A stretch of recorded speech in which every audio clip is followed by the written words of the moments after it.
Blanche, étudiante en droit à Nanterre, vit dans ce studio à 2 pas de son université. C'est la chambre et la salle de bain ici et la cuisine. 18 mètres carrés qui lui coûtent chaque mois 406 €. Ses aides au logement, elles, s'élèvent à 190 €. Sans ces aides au logement, ça veut dire que mes parents doivent rajouter 200 € de loyer, ce qui est beaucoup trop, ce qui fait que je dois retourner chez eux parce que j'ai pas les moyens de financer un loyer aussi élevé, surtout en région parisienne. Et ça fait que j'aurai des difficultés pour continuer mes études si je suis loin du site universitaire. Essentiel pour certains, les APL sont malgré tout menacés. Un rapport remis au gouvernement préconise de revoir leurs critères d'attribution. Accessible aujourd'hui à tous les étudiants, elle pourrait désormais être versée en fonction des revenus des parents ou de la taille du logement.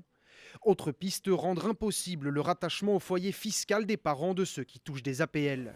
Cette mesure permettrait d'économiser 400 millions d'euros par an, mais suscite la colère des étudiants.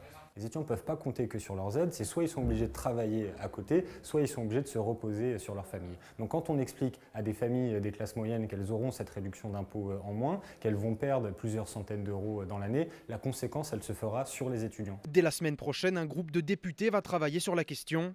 500 000 étudiants au moins perçoivent des APL.